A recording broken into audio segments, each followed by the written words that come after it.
Hey everybody, I'm Missy. And I'm April. And this is... Jen! Yay! Jen! We have a special guest today and we're super excited about it. But first, our podcast is... Sheelanagig!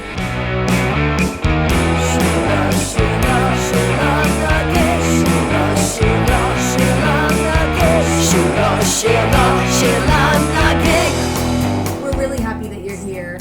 Thank you for joining us. We love when you tune in with us. And of course, each week we present and explore our own Sheelanagig, a woman whose strength, perseverance, amazingness, talent has led her to greatness, and who empowers and inspires us. And maybe someone you've never even heard of, maybe somebody who never got their due. So that is kind of our goal, just to give them their just due, to tell you about them, and inform you and help spread the word so that you can learn more. We hope that after our podcast, you'll go and tune in and on your own and do some research and find out more about these amazing women who we could never cover enough. There's always stuff we're leaving out. We only have roughly an hour, and so there's a lot more to explore out there. And we also don't want to put you to sleep. No, we don't want to put you to sleep. That is true. That is true. So tell us why Jen is here. Well, I'm going to tell you why Jen is here. Can we hear you, April? I feel like this is okay, we're going to just adjust a little bit because I feel like April needs to be heard a little bit more. Hang on. Okay, here we go. There we go.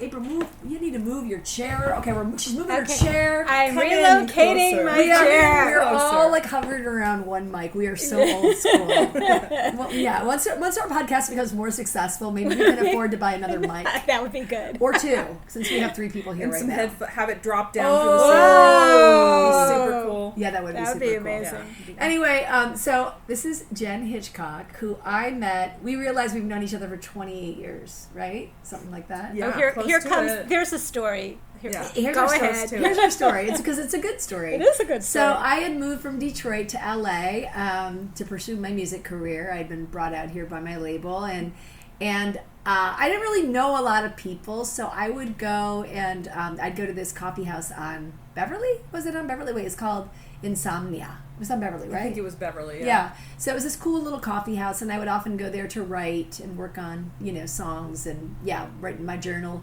And so I noticed there was this fanzine called Zizix there.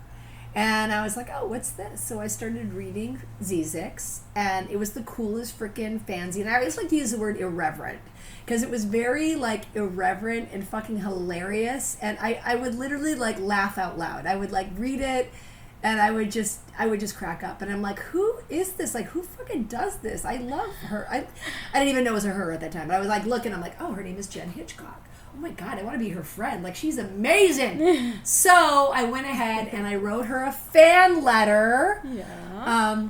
Jen still has. I do still have it. It was the only fan letter I ever got. That's not true. There's no fucking way.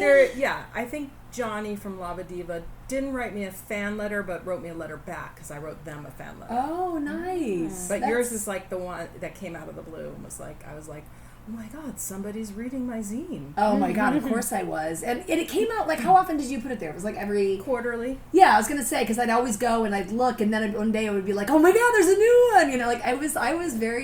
I was very inspired. And she also, featured a lot of, local music and musicians and bands, and I was a musician, so, of course, in my letter to her, I said, and by the way, my band's playing at the Crooked Bar underneath the coconut teaser. I'm dating myself. So you wrote this with a Southern accent. Yeah, I did. I just wanted to clarify. I did. Yes. I'm from Michigan, and I don't know what it is, but sometimes people in Michigan have Southern accents. I don't know why. Spontaneously. It's always when you're in some really small, you're in some really small little town, and then they're like, hey there, ma'am, can I help you with your gas? And it was why do you have a Southern accent? It's just, I don't know what it is, but. Yeah. So I'm town accent. Yeah, maybe I'm just doing that. I don't know. Maybe I'm just doing my small town accent. Did Jen come to your gig? She did. So she came to my gig at the Coconut Teaser. No, at the Crooked Bar, which is below the... Yeah. There's a delineation there for sure. The Crooked Bar was really where all the cool stuff was happening. Yeah. It was different. It was rock and roll upstairs and more you were rock and roll though, so I don't know.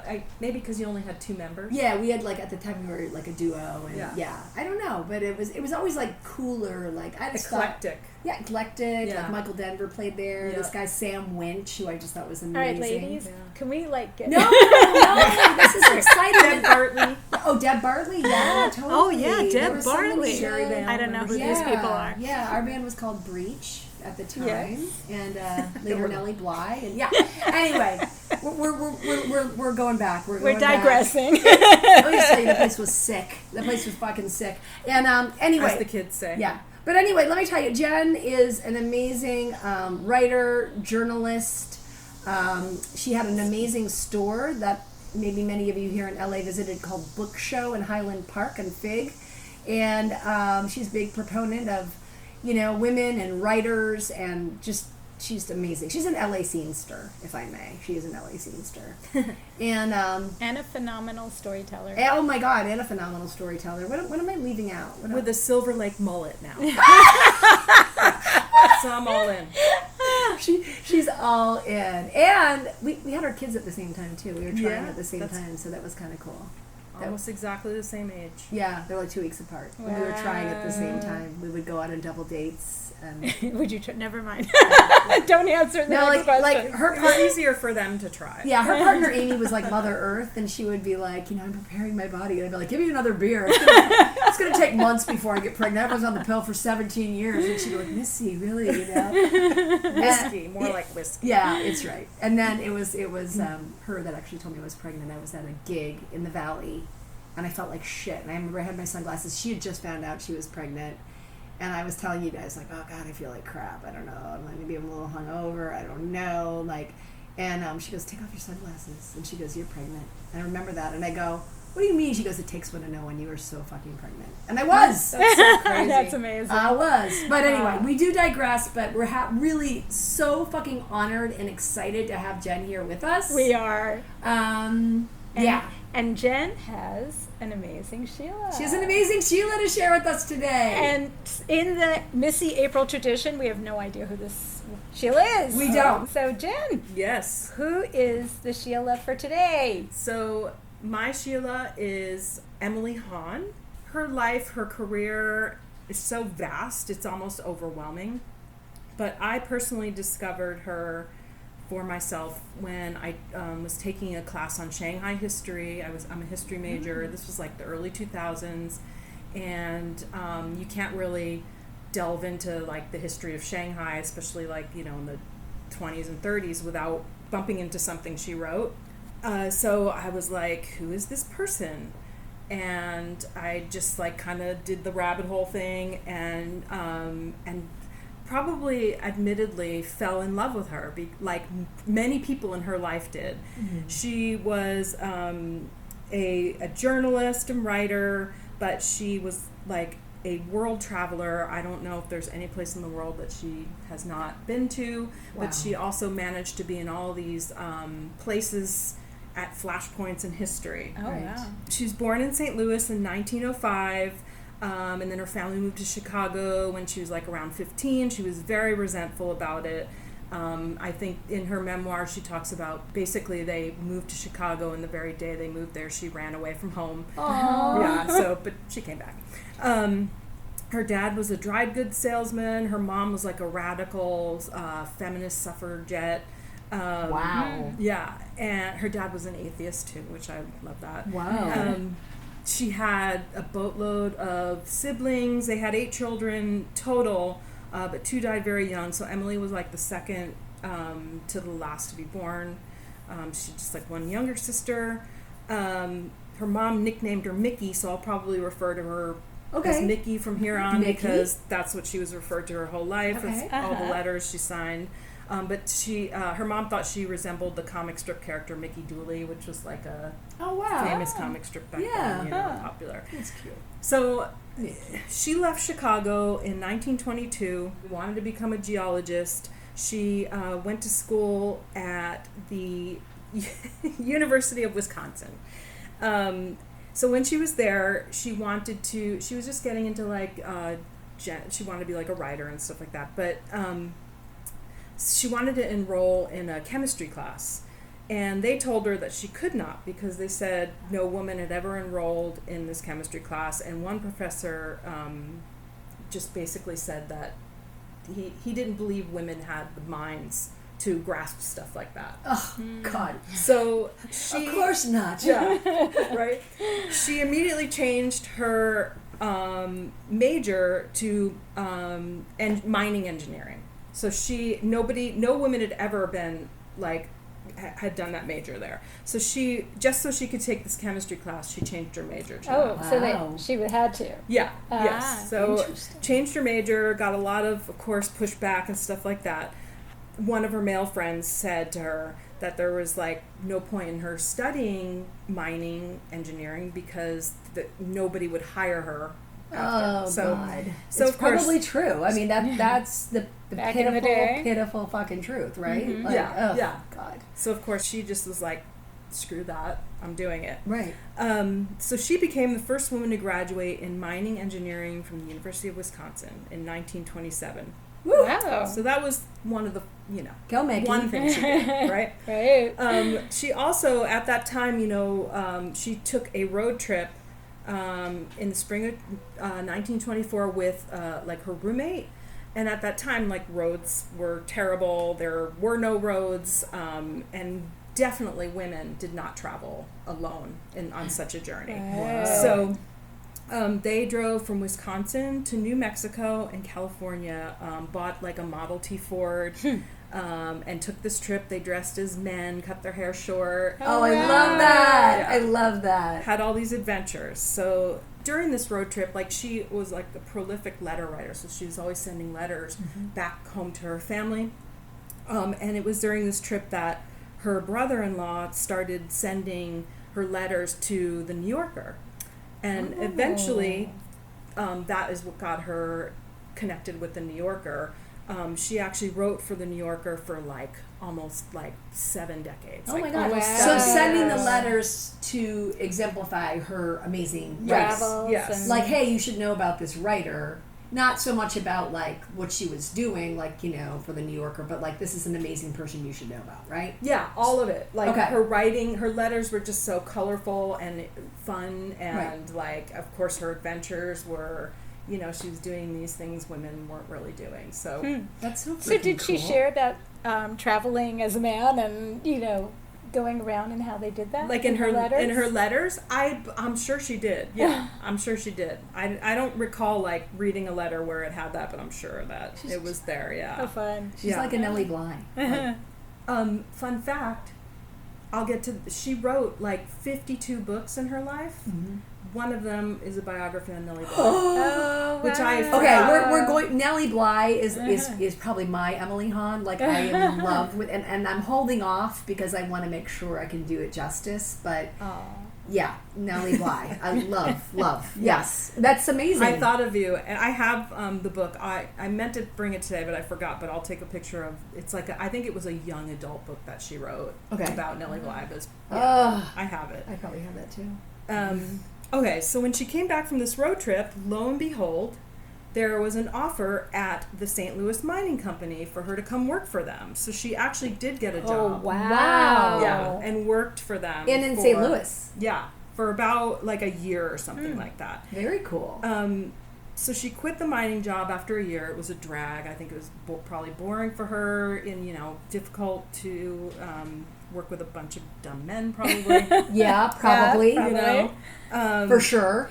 I'm sure they treated her very respectfully. Oh, yeah. I'm sure she got all the really important jobs. Yes. Yeah. They probably gave her files to file.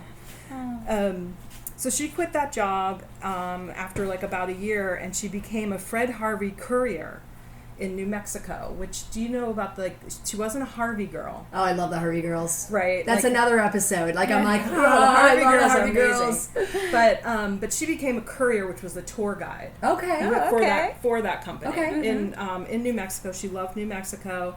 And her dad joked with her about being a Harvey girl, that kind of thing. So that's hilarious. So she did that for a while, but her dream, like, she had this like vision to to go to Africa. She wanted to go to Africa.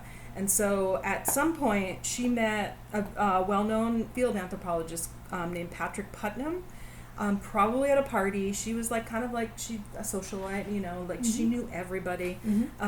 She also lived in New York at some point around here. But so she probably met him at like some party or something, and he was studying pygmy tribes in Africa. And so she kind of wheedled her way into like being able to go and stay and camp with him. Cool. So she was there like for a couple years, maybe 2 or 3 years.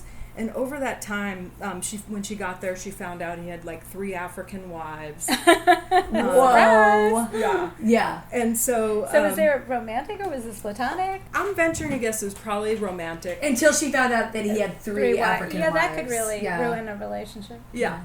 Well, I don't think she would care about that. Really? She was a pretty romantic person.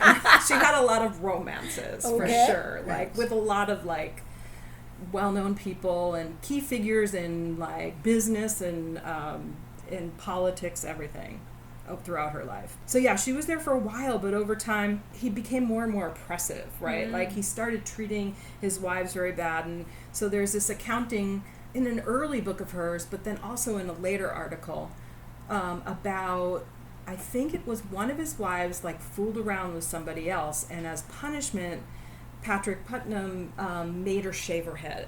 Oh my God. Yeah. And so it was a big, you know, very upsetting. What an asshole. So she just was like, well, what's going on with that, you know? Did not like it. And then, like, maybe a bit later, she needed a haircut. So she asked him if he would trim her hair, and he said, you need to use the clippers. Like, he wanted all the women to use the clippers and clip their hair short, is what I'm assuming. Oh, my God. And so he demanded that she... And drink this Kool-Aid as well. And drink the Kool-Aid, right? So when that happened, when he was like, you need to use the clippers, you know? She was like, well, I will have the other wives cut my hair. And he's like, no, you won't. You're going to use it. So he was like pulling that. So she immediately, like that night, packed up her belongings and then and decided to walk across Africa. Oh, wow. Just decided to walk across Africa. So she got, like, obviously she got some people with her to, like, you know, carry her stuff and everything like that. But yeah, she hiked across Africa. And how old was she approximately at this time, you thinking? So she was like, what, 1905, and that was in like 1930. So what is that, like 25 or so? Yeah. Okay. Interesting. Wow, 25. Yeah. That's a lot of gumption. Confidence. Gumption, that's the word. Yeah. A lot of gumption for 25, just to be like, I'll just hike across Africa. You, I'm not into this. Like, I'm blowing this scene. Right. Yeah. Wow. And of course, throughout this time, she's now writing for the New Yorker. She's writing books. So she's like documenting it. So she's sending articles back to the New Yorker, and people are enjoying like reading her. She was like actually a lot of people. She was a popular writer, right? You know, at the time and stuff. Did she have like a column per se, or is just like different stories or different stories? You know how the New Yorker is; they kind of have different columns. I don't know if she had her own specific column, right? But but she so it was kind of. I mean, she has like over 200 articles that she's published, and poems and fiction in the New Yorker, you know, and stuff. So anyway, so she's writing about all this, and then we jump ahead. So she gets back from Africa. I'm forgetting where she lived in between, but she moves to Shanghai in 1935, which is like, at that time it was like, I mean, a true cosmopolitan city. And especially like, Shanghai was like, you know, hopping basically. Yes. You know, she taught English at a Chinese college there. You know, she was very eccentric. She had a pet gibbon that she took around to parties. She had like monkeys throughout her life. So did Millie Bly. It was a thing. Wow. I don't know what. Do we know what the thing is? I don't know. I would love, it's like, I eccentric. personally have said this before. I would love to have a pet monkey. I would love to have a pet monkey. The idea of it. He or she would live on my shoulder. Uh-huh. You know what I mean? I would like feed her from my shoulder. She'd just come everywhere with me. Yeah. They're so cute, and they're so, I don't know, they're smart and they're cute, and I think monkeys are amazing. Yeah, they are. I feel like that's one of those things where you're like, that would be cool, but then when you actually have the monkey and you get an obnoxious one, you know. Yeah, because they do throw poop at you. They have some attitude. Supposedly they throw poop. So that would be rough. Or poop on you, or fight. And there's that. Yeah, but the idea of it is so awesome, though. And I can't believe, like, they both had a monkey. Okay, sorry. But I always think about, I'm like, she was such like a traveler and always moving. Mm-hmm. Like, where was the monkey? Like, it's hard to have a pet when you're like leaving all the time. But you have a special little crate you put your monkey in, and then you like travel and they put the monkey in the, I don't know, right? There has to be something. Somebody was taking care of it. Yeah. Well, moving right along. Sorry. Anyway, that's right. I know. I'm always like, let's get back to the story. Yeah. She's on the edge of her seat. Sorry. Well, I am. I know. I am too. We're in Shanghai. Little monkey business. We're in Shanghai. It's like, a very vibrant time going into a very like kind of scary time, So while she was there, she hobnobbed with like very wealthy and powerful people. One of them was Sir Victor Sassoon, a wealthy Italian businessman. I don't know much about him, but it's mentioned a lot, so I'm assuming he was like, somebody. She had a romance with a very well-known Chinese poet and publisher, Chao Zunmei. And they smoked opium together, and she got addicted to opium, so while she was there, she was an opium addict. And then their affair kind of fizzled out after she quit, but they stayed in touch. They even got married because as like the war was creeping in and the Japanese were coming, he wanted to protect his press and his publishing company, so they got married because then it was part hers too. Okay. So she was able kind of to protect it for him, which came in handy for her later on. Okay. Too. We'll get to that. But okay. So they were married. He had another wife too, and it was legal at that time to have multiple wives. And she was aware of that? Oh yeah, they were.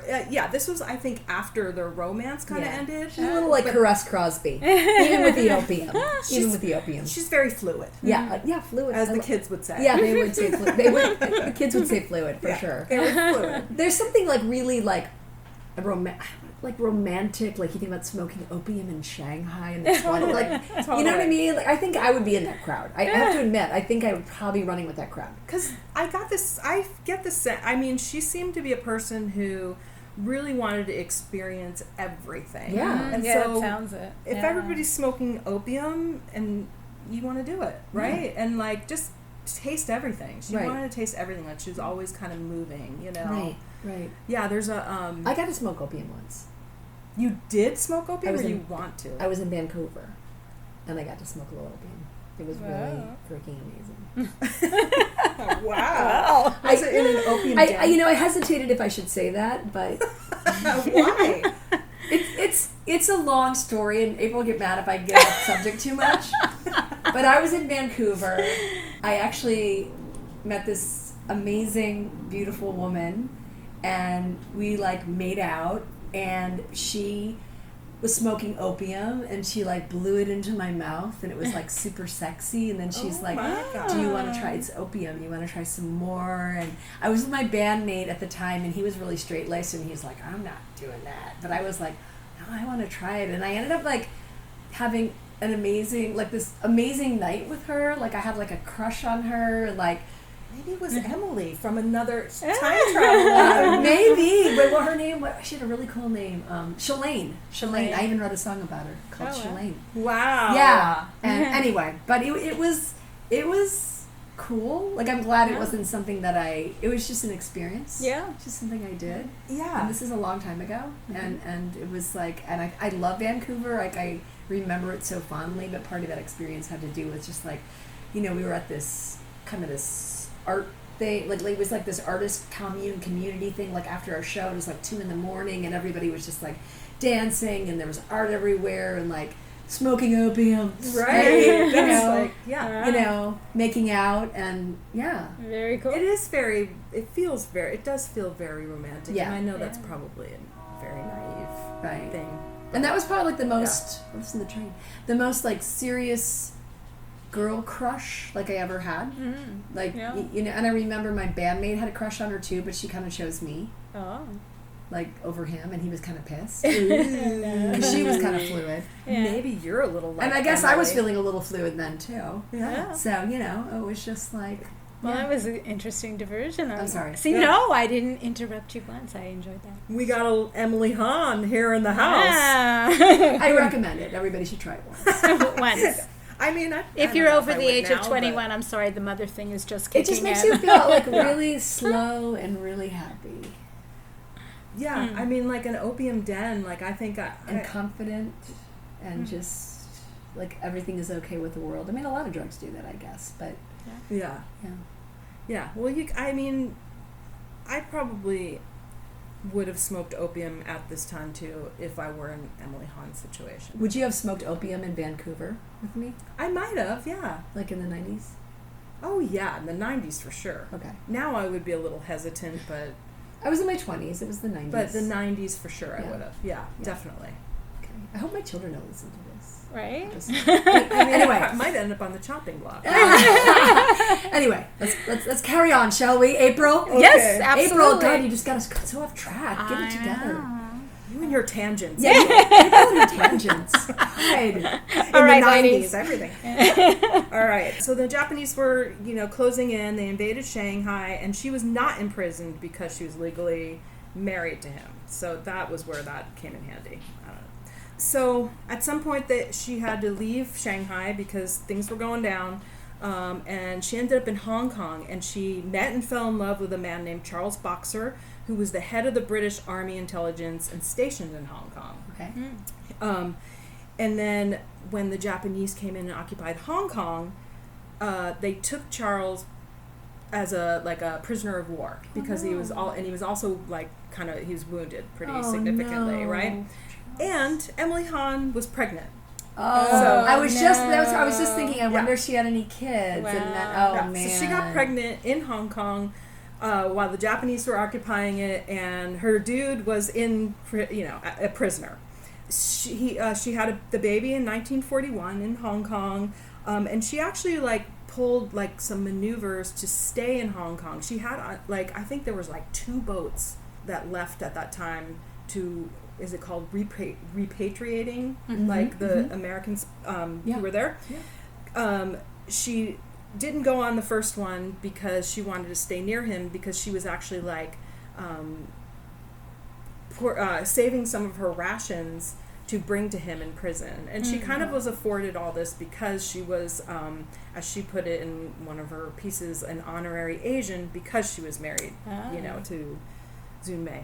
So anyway, so she wanted to stay near Charles and brought him food while he was in prison to keep him alive, basically. Oh my gosh. But at some point he was like, you got to take this next boat, you got to get out of here. So her and her baby, whose name was Carola, they got on the boat and they went back to America, and that was around 1942. And when they got there, she kept getting reports that he was put on trial and beheaded. Oh, wow. And she's like, it's not true. She didn't believe it, and she was right. He lived. He came back. I wonder how she knew. I mean, that is just. That's interesting. Yeah. This devastating. I don't know. I mean, a lot terrible way to die. Ugh. Yeah, I know, right? I have a very romantic feelings about her life and stuff, but I'm leaving out a lot of her connections.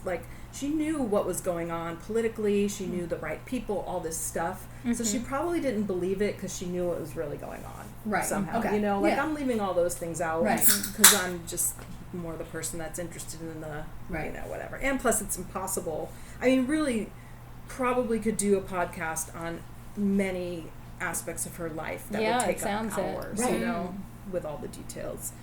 So after the war, they lived on Charles' family estate in England, and had another child named Amanda Boxer, who is an actress, I think a well-known actress in England, to this day, I think. But this life felt really constraining to her after a while. So in 1950, she decided that she was going to get her own place in New York, and they became this married couple that lived apart. She would stay in England 90 days of the year, with him because that was how long you could stay without having to pay income taxes. How long she could stand him. How long she could stand to be with him. They said it was about the income taxes. Oh yeah, we know. We know the truth. Wait, so the other husband, she divorced him, obviously. I don't think they ever divorced. It didn't, because their marriage didn't stand up in anywhere else. Oh, got it. Yeah, okay. So that didn't make a difference. Yeah. And I think that was more a marriage of protecting his press, protecting his assets. You know. Got it. Yeah. Maybe at first it was a romantic. Right. Like they definitely had a romance, but I think that they just kept it because it was like, you know. Sure. And so it didn't stand up. Where did the kids go, with her or with him? So I believe her firstborn went to boarding school, and then Amanda Boxer stayed in England with him. I'm pretty sure. Yeah. Okay. So they lived like that for the rest of their lives. They both lived, like Emily Hahn lived into her, like, I think she was like 92. Wow. He died maybe like a year or two after she died, so they lived forever. Really? Wow. And they kept that arrangement the whole time. The keys to a successful relationship is don't live together. Yeah. They often say that. I have to say, my aunt, who I adore, my dad's sister, who never had any children of her own and was like, you know, I'm very close to my aunt. And she always had this boyfriend, or I shouldn't say always, but for like 35 years, she and her boyfriend Mick lived in 2 parts of Michigan. Like, and they would go on these amazing trips together. He would come visit for a couple of weeks and then go back to his place in northern Michigan. She would go up there for a couple of weeks, but they never, ever in 35 years did they live together. And they had the most amazing relationship. They just appreciated each other and loved each other so much, you know? And she'd always say, like, and they never married per se. Like, they just, you know, this was just like, they just had this amazing relationship. And she'd say, yeah, I think it works really well. They're both very independent, you know, so I think there's a lot to say for them sometimes, right? I agree. Yeah. I feel like marriage is just like a contract. Right. Yeah. Right. You know, right? Yeah. For the most part. It is, yeah. Yeah, it is. Yeah. You get certain benefits with it, But for the most part, it's just like something the government invented for whatever reason. right. And absence makes the heart grow fonder, they say too. Yeah, I mean, So this you can appreciate seems pretty ideal to me. Yeah. It certainly has its appeal. Yeah. Has its merits, Yeah. sure. So for the rest of her life, traveled the world, wrote about everything, published 52 books. Published yeah. 52 books. And 52 books. so the one was, you said, was a biography of Nellie Bly, for instance. Were they all like, what kind of books did she write? So Any particular genre? I've heard people kind of about why she's so like obscure now, why people don't, is because she wrote all over the place, and so of course her publishers never knew how to they were always like, can you just settle on one thing? Right. So I'll go through a few things. So we call this today a branding crisis. Yeah, right? exactly. She was a branding crisis, you know. So she was a journalist, so she wrote articles about her experiences, and her style was like very informal and personal, and like I've seen it in an article about her, like that she was kind of like the precursor to new journalism, you know. Okay. Yeah. In a way, like her style. Yeah. She's written memoir. She wrote China to Me, which was a bestseller. That was about her experience in China. So like a memoir about her experience in China? Yeah. Okay. Africa to Me, same thing, memoir about her experience in Africa. No Hurry to Get Home was kind of, that came out later, and that was like a collection of articles that she had written and chose to be her memoir. Like, right. They wanted her to do a memoir. Right. Biography, she wrote about the Song Sisters, who were like a prominent Chinese family that she had access to because of all her connections. Nellie Bly. The Song Sisters one was another bestseller. So she's had some bestsellers. D.H. Lawrence. But anyway. I'm sure she was friends with Caress Crosby. It sounds like they must have their been paths friends. might have crossed. Because she was a publisher too, you know what I mean? And she was really good friends with D.H. Lawrence, and they ran, I'm sure they ran in the same circles. It sounds it. Wow. Yeah. So she wrote fiction. She wrote young adult fiction. She was like an animal lover. So she actually wrote a history of zoos worldwide. And then her favorite book, which I love this, her favorite book that she wrote, her first book her first book was like a humorous take on how men seduce women. That was her very first book. Oh my gosh, really? Oh, that's great. That's a good book. Yeah. I know. I want to get my hands on that. I haven't been able to. Yeah. I have about 14 of her books. Wow. Yeah. You know what? What I'm about to say is so ignorant. I'm going to apologize before I even say it. But this was way before the internet. So when she was doing all these various different unrelated subjects, how in the world did she research them? I know.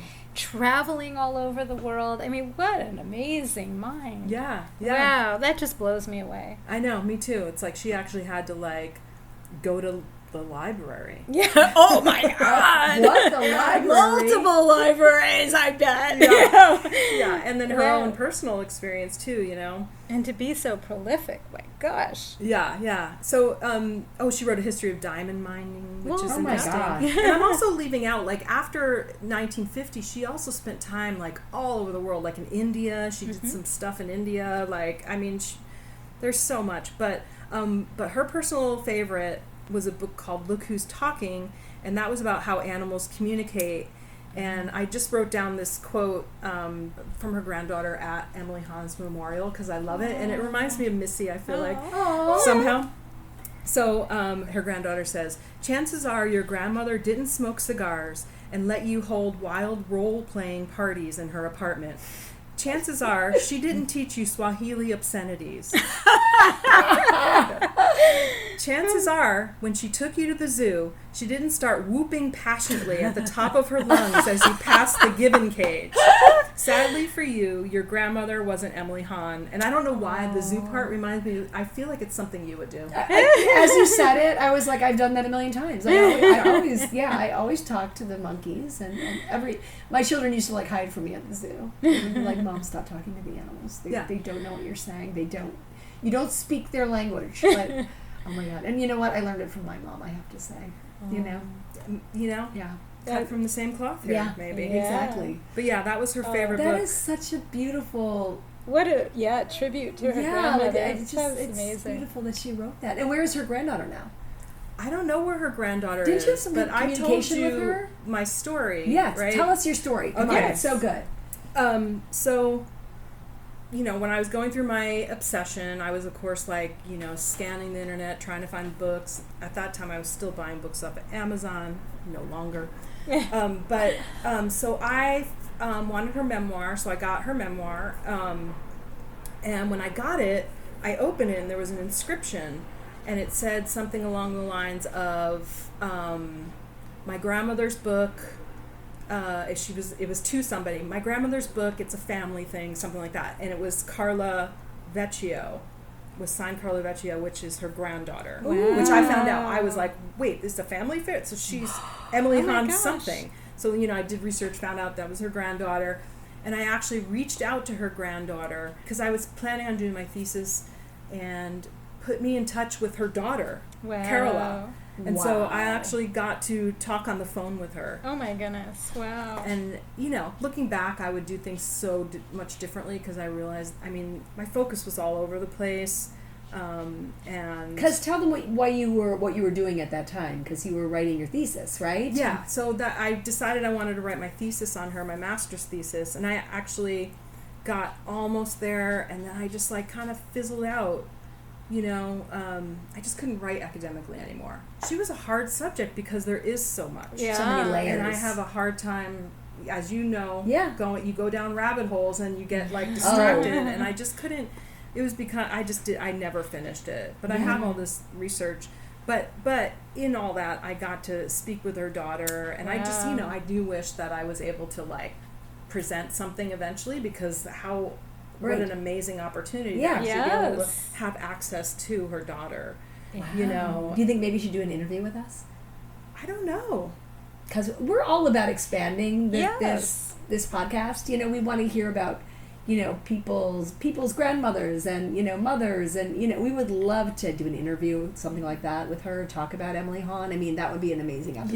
Yeah. She was going to send me pictures and everything, but there actually is an article that when I was preparing for this, because it's been a while since I've like put my nose in this stuff, but there was an article in 2017 that somebody talked to her, this person was in researching at the Lilly Library, and they found this little fabric square with like writing on it.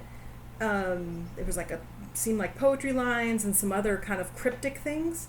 And apparently, in the archives, they noted that it was sewn into Carola's, I hope I'm saying her name right, Carola's clothing when they were leaving, like coming back to America. Oh, wow. So there was like a rumor that, like when she got back, they took her because they thought that she was a spy for the Japanese because of this, right? Oh my wow. gosh, yeah. So, so this article that I read from 2017, this person that was doing the research was like, I got to get to the bottom of this, and so went and found her daughter, and like they did like an interview, and it turns out it really was just like, it was like Chinese poetry. And she just like, she's like, my mother always liked the adventure, like, so she had to be adventurous about hiding a piece of cloth that was like Chinese poetry, Oh. Couldn't just put it in a suitcase. Right, yeah. I love that. Yeah. Yeah. So cool. So as 2017 wasn't that long ago that somebody's been in contact with them. And there's, I know there was another podcast that did something on Emily Hahn. So, Really?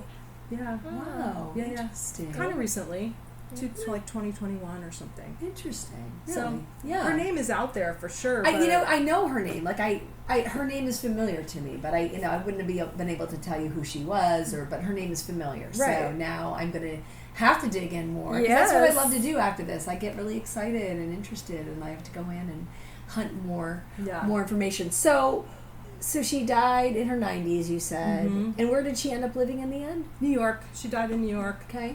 So when I did this research, one of the pieces that I read of hers that out of all of them, like, believe it or not, was one, like, probably maybe of one of the last pieces she wrote. And of course, I was too busy copying love letters and didn't get a copy of it. Can we just tell you about Jen's binder? Yes. She showed up, she has obviously her notes for the podcast, but she also brought her Emily Hahn binder. Thesis binder, yes. I'm going to say it weighs 200 pounds? Yeah. It is a very large, heavy-ass binder. And might I say, clean and organized, pristine. It's extremely with a very old piece organized. It does have a piece of tape on it that says Emily Hahn Research Letters. With exclamation points. Yeah. Oh, okay. But inside are... Tell them what's inside. Explain this is what's so going amazing. on here, because this is pretty amazing. A little obsessive, but amazing. Yeah. This is why I failed at a master's thesis.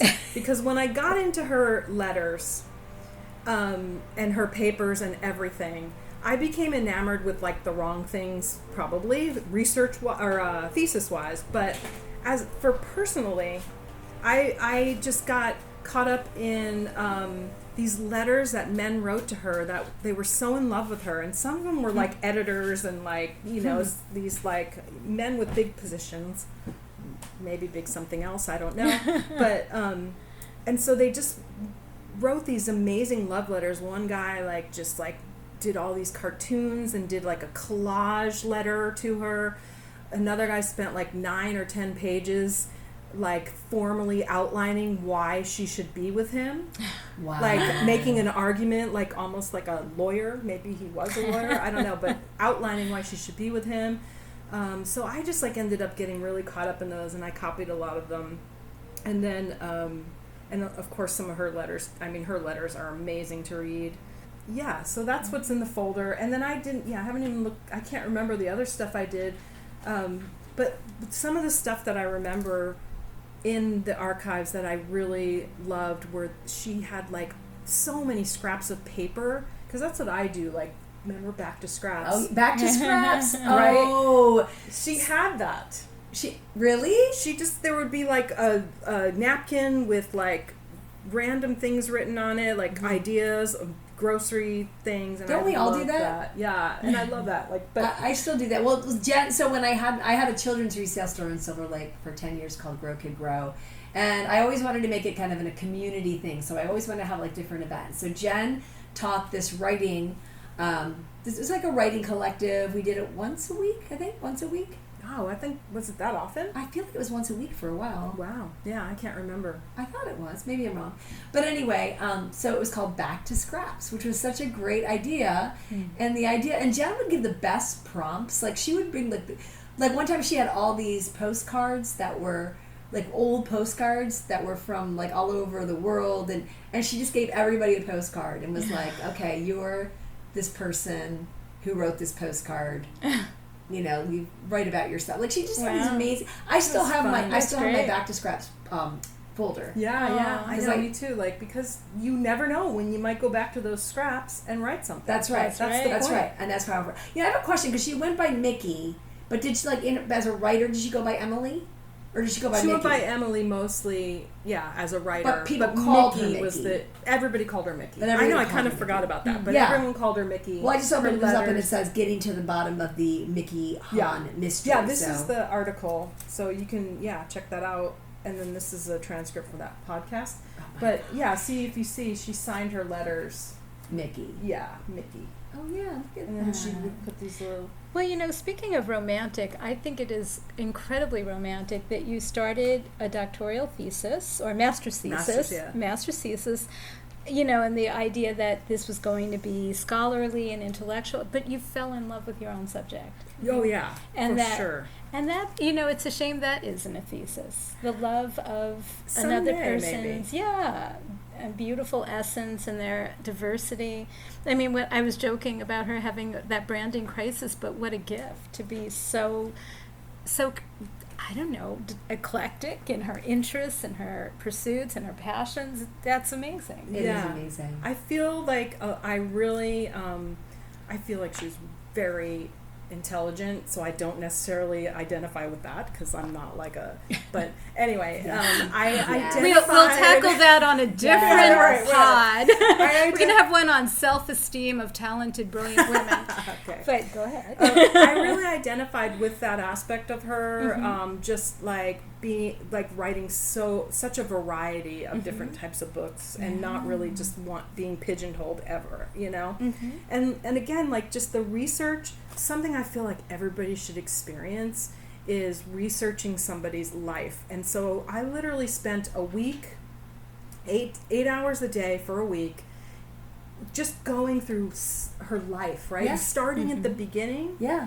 And going all the way to the end. Yeah. And it's an emotional experience because the article that I've neglected to copy and still haven't been able to find is one that resonates with me the most, and it was towards the end of her life. It could have been the last thing she published in the New Yorker, and it was about she was, you know, elderly and her fear of falling because she always had to be moving, and she did not want her mobility taken from her. Of course. You know, and so and it ended up she died. She broke an arm and then recovered from that, but then she shattered her leg just getting out of bed and going to the bathroom. And so she just never recovered from that. They operated on it, and I think she died on the table. But so this article just stuck with me, and I just remember, like, as I was reading it was the end of the week, and like just being like choked up and crying reading this article. Of course. Because I felt like I just lived her life. Yeah. You know, of course. And then her wings got clipped. Yeah. I mean, she had such a full, amazing life, but it's just so. I know. I don't know. So I know. Look at, speaking of, you are a versatile and migratory bird who must not sit still. Excuse me, cannot sit still. This is from a guy named Robert. Your friends are scattered over many countries. They like you in a different way. They like you in a different way than you like them, as I have known you so far. It does not matter how well you like them, but should one day find your curiosity and restlessness and interest and criticism abruptly stopped by someone quite extraordinary, be sure to write me how to find him. Right? Isn't that amazing? Yeah. I love the way people wrote then. I know. Such thoughtful. I used to be so much more of a writer myself, you know what I mean? And but I just love that people really, everybody it seemed was like a wonderful writer. When you read letters from that time, like whether it's amongst family members or there was just such a vocabulary, a fluidity, just Yeah. a poetry Right. about the way people wrote. Yeah, You know? it's true. And oh my God, I want to just sit here and comb over all these I letters. know, I'm I'm just telling you. I'm getting, And there are yeah. photographs. This was amazing. Yeah, Jen, this is just, who's that? Do we know?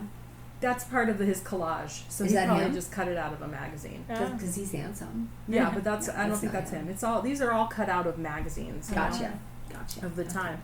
Yeah, I don't so I may have failed at the academic master's thesis, but I definitely feel like this is a life-changing experience Right. for me. You did not fail then. Yeah. Yeah. Not You a know, fail. It is not a fail in any way. It's a different path. The universe had a different path for you. You were meant to open that box.